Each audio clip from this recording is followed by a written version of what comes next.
Olá, para você que acompanha toda semana as nossas edições do Falando Sobre, o nosso assunto desta terça-feira é o Novembro Azul.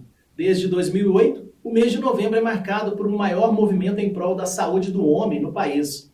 O Novembro Azul foi criado com o objetivo de desenvolver ações que estimulem a população masculina a dedicar mais atenção à saúde e se conscientizar da importância da prevenção de doenças com foco no câncer de próstata. Estima-se que entre 2020 e 2022 surjam 35.500 novos casos de câncer a cada ano, segundo o Instituto Nacional do Câncer, o INCA. Os tipos mais frequentes entre os homens são de pele e de próstata. E sobre esse assunto eu vou conversar com o Dr. João Erivelton, médico radio-oncologista que atende aqui em Varginha, no Hospital Bom Pastor. Doutor, muito obrigado pela sua presença aqui com a gente no Falando Sobre, viu? Eu começo, doutor, com a seguinte pergunta. O câncer de próstata é mais comum em qual faixa de idade? É uma pergunta interessante, porque, na verdade, a próstata é uma glândula masculina, né, do sistema genital do homem, ou seja, o homem já nasce com a próstata, mas o câncer ele só desenvolve à medida que o homem vai envelhecendo. Então, a maioria dos pacientes com câncer de próstata, eles se encontram na idade aí a partir de 60, 65 anos. Mas é bom enfatizar que existem casos até num percentual significativo que começa aos 45 anos.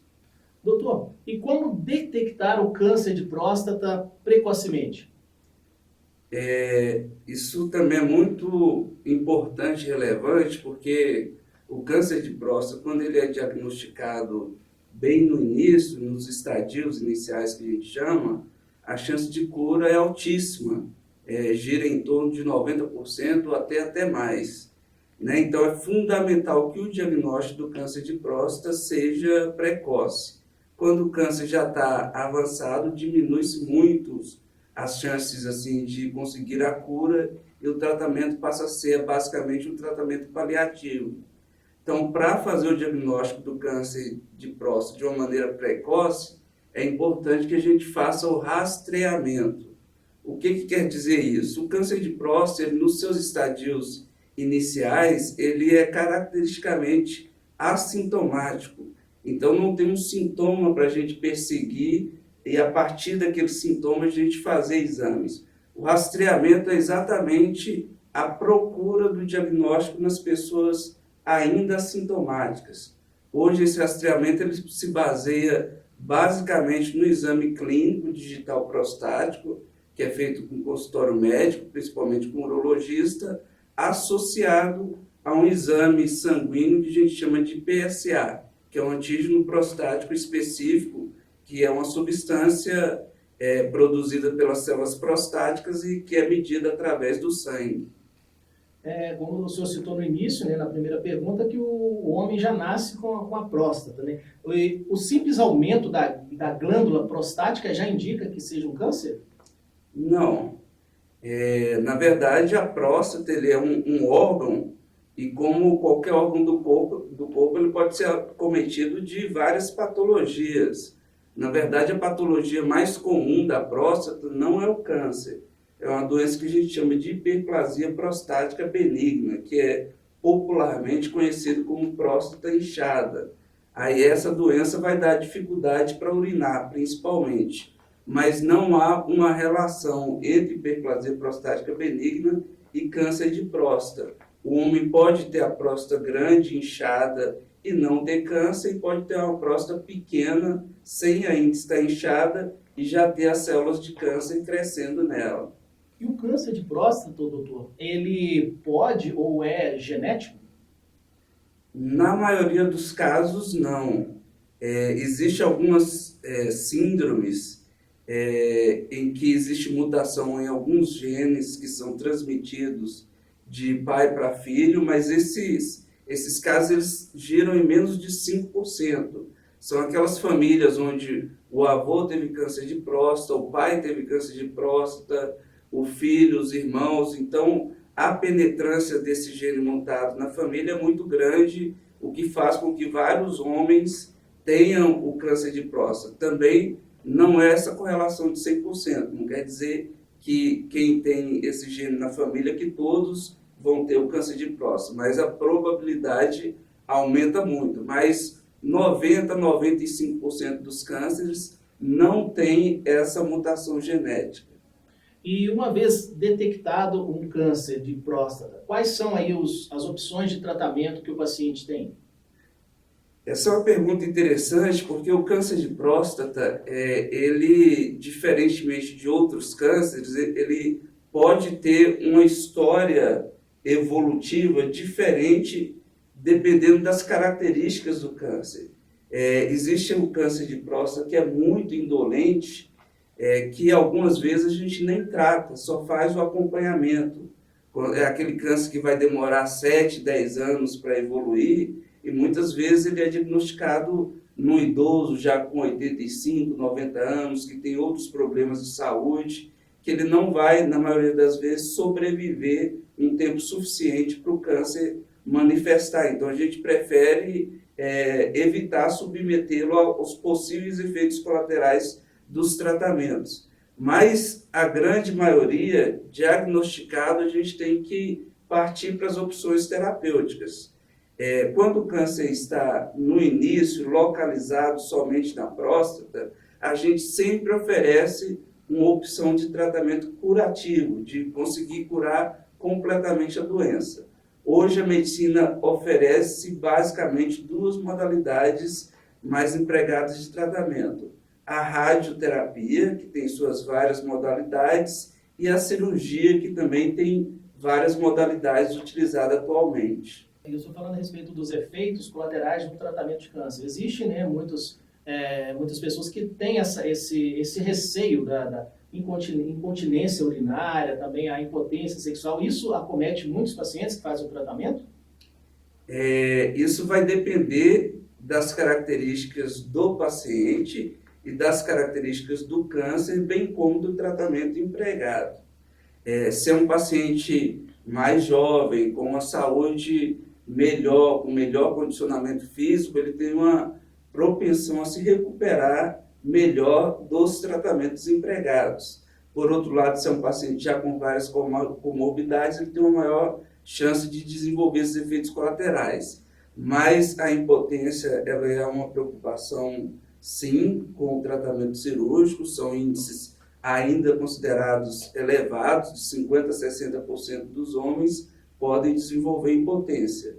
E a incontinência urinária, esses índices já são mais baixos. Como prevenir o câncer de próstata? Agora falando um pouquinho a respeito desse movimento que nós temos, né, no Novembro Azul, inclusive o Hospital Bom Pastor faz uma campanha nesse sentido. Como prevenir o câncer de próstata? É importante a gente fazer algumas colocações em relação a isso. O câncer de próstata, como eu falei anteriormente, ele é basicamente um câncer do envelhecimento. Então, à medida que o homem envelhece, a chance dele desenvolver câncer de próstata é altíssima, pelas próprias mutações que as células glandulares da próstata vão sofrendo ao longo do envelhecimento. Se a gente, por exemplo, fizer um exame de biópsia nos homens com 90 a 100 anos, o índice de câncer de próstata vai ser altíssimo, com certeza mais de 80%. Então, assim, se o homem for envelhecer, a chance dele ter câncer de próstata é grande. Então, nesse sentido, a prevenção ela não se aplica tanto. Por isso que a gente investe muito no Novembro Azul para fazer esse rastreamento, para fazer o diagnóstico precoce.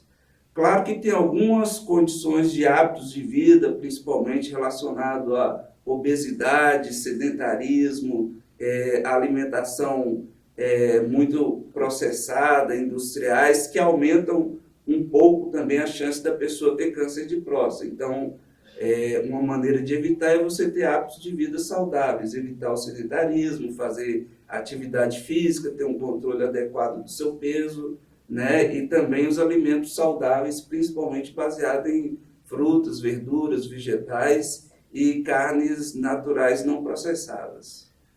Doutor, e a pandemia trouxe alguns reflexos negativos no combate ao câncer de próstata, tendo em vista aí que as pesquisas já mostram, né, que os homens tendem a procurar menos os médicos, né?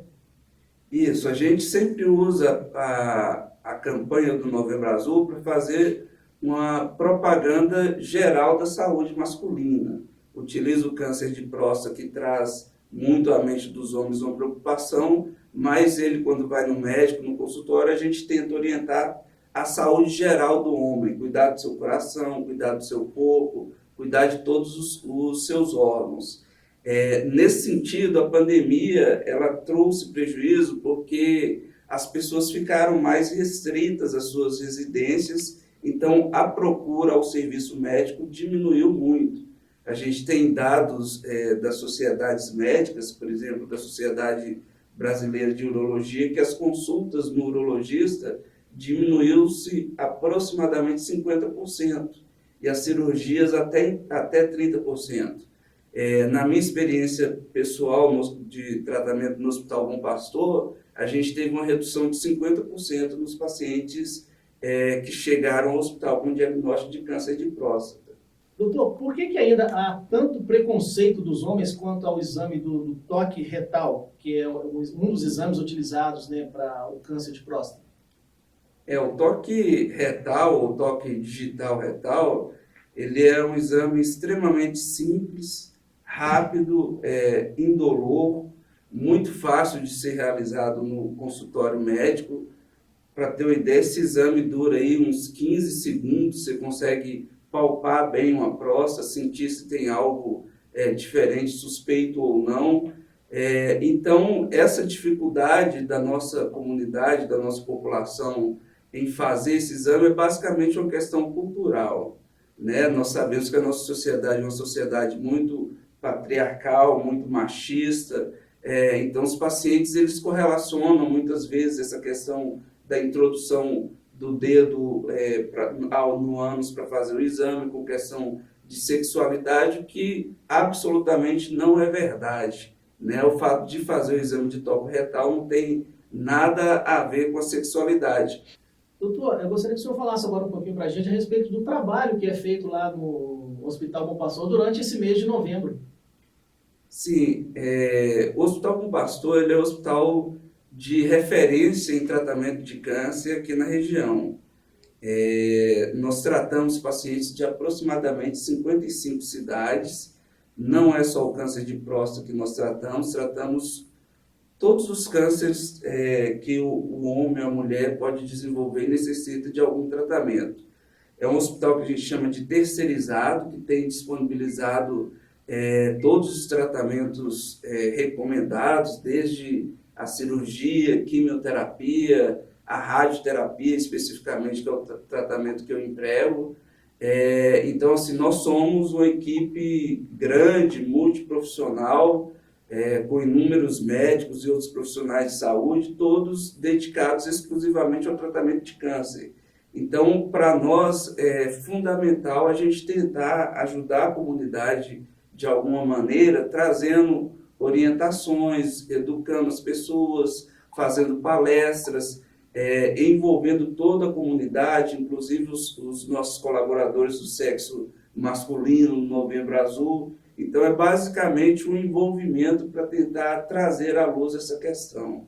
Doutor, então os homens, né, que estão nos assistindo aí acima de 40 anos podem ir procurar os seus médicos, né, também os postos de saúde para iniciar aí essa avaliação, esse rastreamento aí ao câncer de próstata.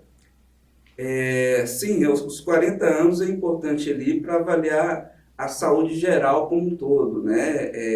Ver como estão os seus níveis de colesterol, triglicérides, glicose, outras substâncias que a gente analisa no que a gente chama de exame periódico de saúde. Especificamente para câncer de próstata, as recomendações elas variam um pouco de país para país, mas aqui no Brasil a gente adota as recomendações que são adotadas pela maioria dos países, que são nos pacientes que têm fator de risco, que é principalmente história familiar, algum parente que já teve câncer, os homens também, que a gente chama de afrodescendentes, né? Os negros, eles têm uma chance maior de ter câncer de próstata e o câncer nessa etnia, ele se manifesta até de uma maneira mais grave, então é mais importante ainda o diagnóstico precoce e também os pacientes obesos. Então, repetindo, quem tem história familiar, afrodescendentes e pacientes obesos, a recomendação é que comece o rastreamento com 45 anos. E a população geral, sem fator de risco, que comece esse rastreamento com 50 anos. É óbvio que se o paciente apresentar algum sintoma, qualquer coisa, ele deve procurar o médico, procurar o serviço de saúde aqui na nossa cidade e as cidades da região também. O serviço de saúde público já está bem estruturado para fazer esse rastreamento. Então é isso. Chegamos ao final de mais uma edição do Falando Sobre. Doutor Erivelto, gostaria de agradecer mais uma vez a presença do senhor aqui com a gente, viu? Muito obrigado. Por nada, foi um prazer poder compartilhar, trazer um pouco de informações para a nossa comunidade, principalmente para os homens varginhenses. Então fiquem atentos, cuidem da sua saúde, que isso é de extrema importância. E se você ficou com alguma dúvida a respeito do assunto que nós abordamos hoje, você pode deixar a sua pergunta aqui nos comentários, bem como sugerir temas para os nossos próximos bate-papos. Então é isso, e nos vemos na semana que vem.